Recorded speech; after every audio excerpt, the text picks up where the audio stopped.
Okay, lesson 102, page 635, transversals and simplifying equations. All right, first, page 635, transversals. A transversal is a line that intersects one or more other lines in a plane. Okay, and now in this lesson, we're specifically talking about a line that is intersecting two parallel lines and the kinds of angles and the relationships of the angles it forms. Okay, so if you notice these angles here, you have two pairs of parallel lines, meaning they will never cross. On and on and on, they'll remain this distance apart. And then they're cut by this transversal, okay? So we have some acute angles here, all right? We have angle 2. What other angles are acute? Angle 3, angle 6, and angle 7. And then we have some obtuse angles, angle 1 and 4, and angle 5 and angle 8. Okay, now when you have a transversal like this that's intersecting parallel lines, all of the acute angles and all of the obtuse angles will have the same measurements. So if angle 2 measures, if angle 2 measures 60 degrees, angle 3 will measure that. Angle 6 will measure 60. Angle 7 will measure 60. If angle 1 measures 120 degrees, so will angle 4, angle 5, and angle 8. Okay, so these are important things to remember. Right? You want to remember these when you're working the problem. So for example, let's look at example 1. Transversal T intersects parallel lines L and M so that the measure of angle A is 105 degrees. Find the measures of angles B through H. Okay. If A is 105 degrees, what would B be? We know that this is a straight angle. So if A is 105, all we need to do is 180 minus 105, okay? 75 degrees for B. So we know all of the obtuse angles and all of the acute angles will be equal. So angle A, angle D, angle E, and angle H, okay? Those will all be 105. And then angle B, angle C, angle F, and angle G, those will all be 75 degrees. All right? And now you could prove this, right? If A is 105, C has to be 75 degrees. If C is 75 degrees, D has to be 105 degrees to get it to equal 180, and so on and so forth. Okay. Now, when you're looking at these angles, okay, there are different terms to describe these angles, okay? If you look at A, there's another angle that has the same measurement and it has the same positioning as this angle. What angle would that be? It would be angle E. Okay, now what angle has the same measurement and positioning as angle B? Angle F.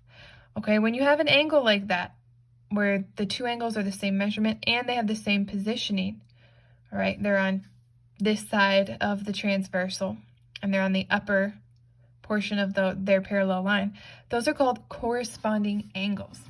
Okay, so one pair of corresponding angles is angle A and angle E, and B and F. What's another pair of corresponding angles? C and G, and D and H. Okay. Now, we know that angle A and angle H both measure 105. We know that B and G both measure 75. All right. So we have terms for these angles. A and H, they're on the outside, you might say, of this transversal. Okay. And they have the same measurement. So these are called alternate exterior angles. They are on the exterior of the transversal. They're on the outside portion.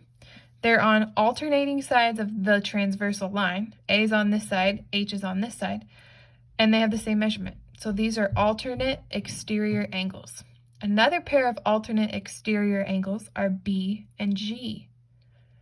Now, C and F and D and E, these are called interior alternate angles.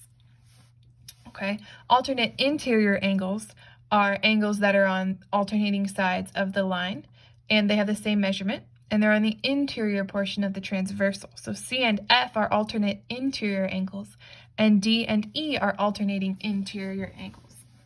Okay, so there will ask you some questions like that pertain to that information. So look at example 2. Transversal R intersects parallel lines P and Q, forming angles 1 through 8.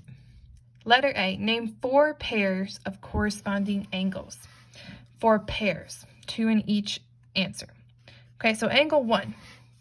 What angle has the same positioning and the same measurement? Angle 5. So one pair would be angle 1 and angle 5. What is a corresponding angle to angle 2? Angle 6. What about angle 3? Angle 7.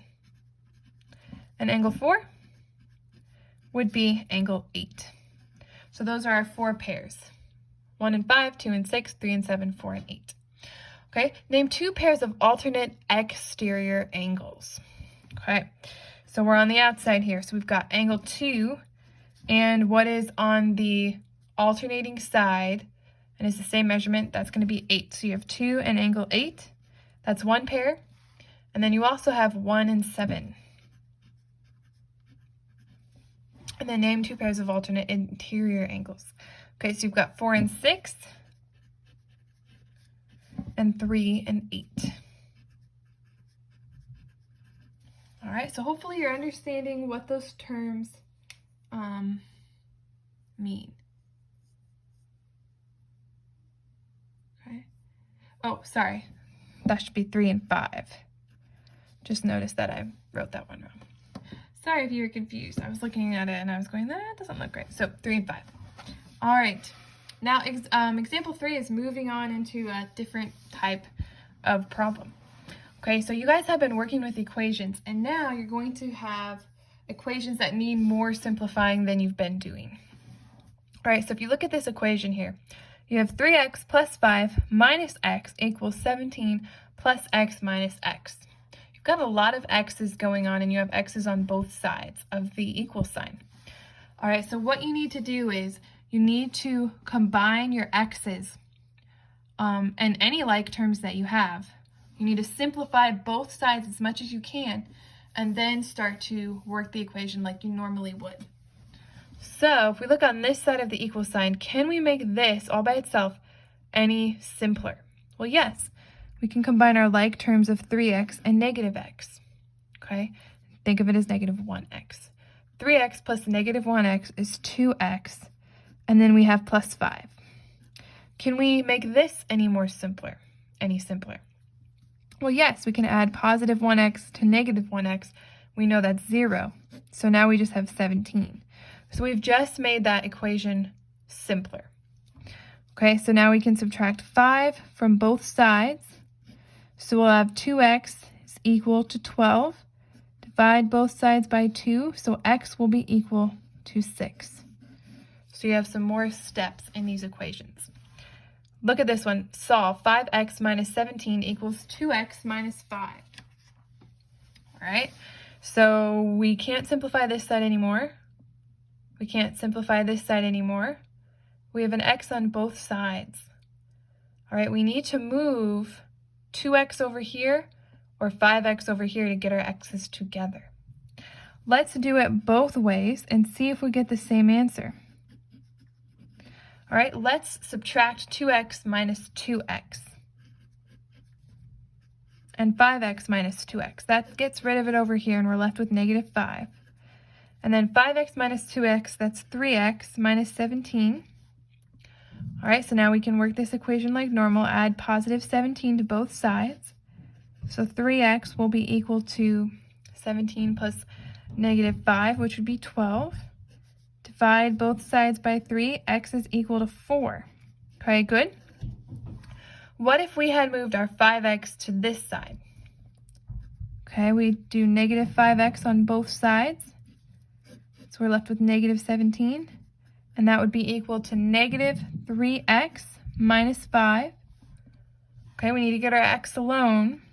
We can add 5 to both sides. That's going to get us negative 12, which is equal to negative 3x. Divide both sides by negative 3. So we're still going to get x as equal to 4. Okay? So on equations like these, you want to get your x's together and then work your equation like normal. So you can go either way. You can pull 1x to this side or you can pull 1x to that side, so long as you're doing the same thing on both sides of the equation. Okay? With the next thing, last example 5, here you're going to use the distributive property. You have 3x plus 2 times x minus 4 equals 32. All right, we can't actually do x minus 4 because those aren't like terms, but we can use the distributive property. So we have 3x, we distribute our 2 to x, so we have plus 2x, and then 2 to negative 4, so minus 8. We know that's equal to 32. Can we simplify anything on this side? Yes, we can add 3x to 2x. We can get 5x minus 8 is equal to 32. Okay, then we add a positive 8 to both sides. So 5x is equal to 40. Divide both sides by 5. So x will be equal to 8. Okay, go ahead and work the practice problems on your own. Play the video and see if you got the right answers. Okay, on letter A, for your 4 pairs, you should get angle S and angle U, T and V, W and Y, and X and Z. Okay, for B, you should get T and Y, and X and U. For C, you should get S and Z, and W and V. For D, okay, if W is 80, then angle T, V, and Y will also all equal 80. So then S, U, X, and Z will equal 100 degrees. All right, for your equations, I'm going to give you the answers, and then if you got them wrong, you can watch me do them and see if you can figure out the problem.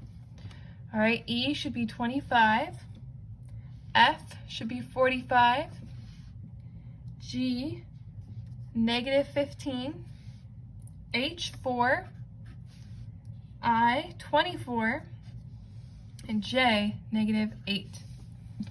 All right, I'm going to go ahead and work these in case you got one wrong. Okay, for this one here, right away you can see you can add your W's to get 4W minus 10 equals 90. Add 10 to both sides. Make sure you add your numbers away from your W before you start dividing by the coefficient of your W. Okay, so 4W, that's equal to 100. Divide both sides by 4 to get W alone. W will be equal to 25.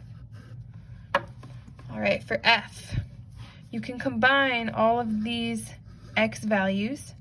1x plus 1x is 2x plus 2x would be 4x. And you can also combine positive 10 and negative 10. That will be 0. So you're just left with 4x, which is equal to 180. Divide both sides by your coefficient of 4 to get x alone. 180 divided by 4. 4 go into 18 4 times. And then 45. All right, G. Can't simplify anything here or here, so we need to move our y's together. I'm going to move this y over here. So I have 1y. Now I'm adding it to negative 25. So in order to get rid of it, I need to subtract it from itself. And I need to subtract 1y on this side as well then.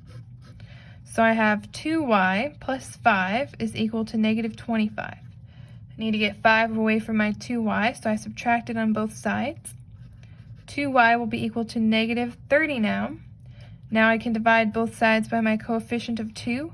y will be equal to negative 15. All right. H, 4n minus 5 equals 2n plus 3. Okay, so just like that one, I need to get my n's together. So I'm going to subtract 2n on both sides. So now I have 2n minus 5 equals 3. Add a positive 5 to both sides. 2n will be equal to 8. Divide both sides by 2. N is equal to 4. And lastly, oh, no, 2 more.